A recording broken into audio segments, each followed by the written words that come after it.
Salut tout le monde, c'est Mélissa Céramique. Aujourd'hui, nous allons parler des grès salés et de l'histoire de ces pots que vos grands-pères et grands-mères utilisaient pour faire de la choucroute.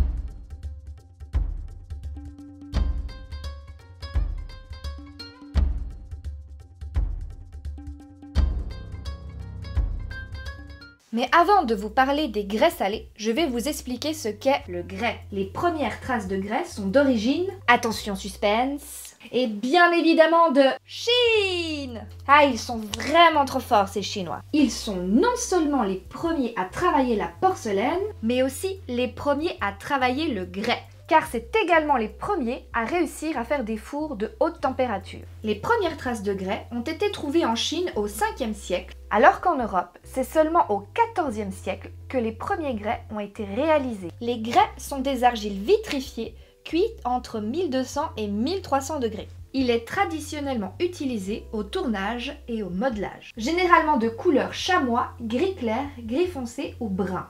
Les grès sont des argiles originaires des roches sédimentaires. Pour rappel, il existe 3 types de roches. Les roches magmatiques, comme le granit, qui trouvent son origine au plus profond de la lithosphère. Ensuite, on a les roches métamorphiques, comme le schiste et le marbre, qu'on trouve en moyenne et petite profondeur de la lithosphère.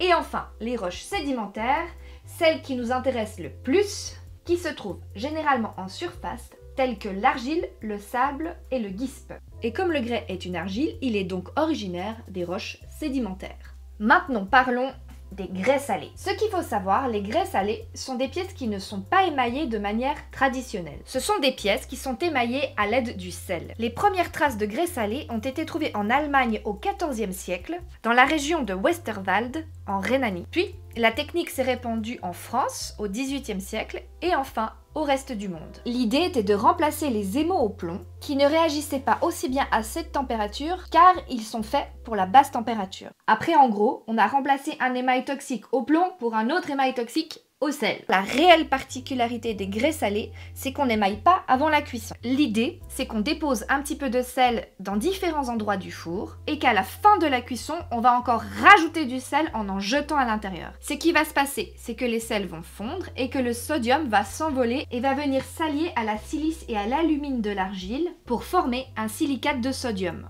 Et le chlore, lui, va s'évaporer en acide chlorhydrique, ce qui est vraiment très nocif. Par exemple, dans un four de 20 m3, on rajoute 240 kg de sel.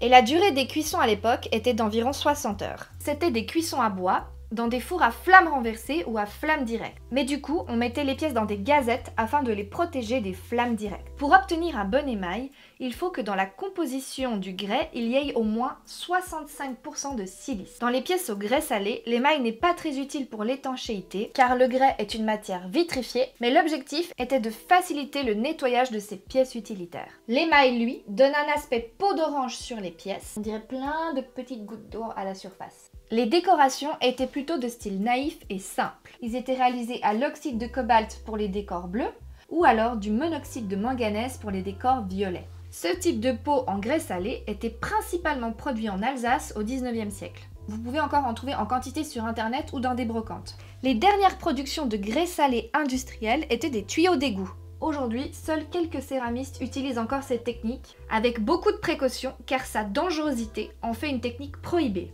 Et que ces pièces, de par leur fabrication particulière, vont devenir de plus en plus rares. Et surtout, le plus important à retenir sur les cuissons en grès salé, c'est que l'acide chlorhydrique, qui est hautement toxique, il se volatilise dans l'air et du coup les céramistes présents dans l'atelier pendant la cuisson vont inhaler les fumées toxiques.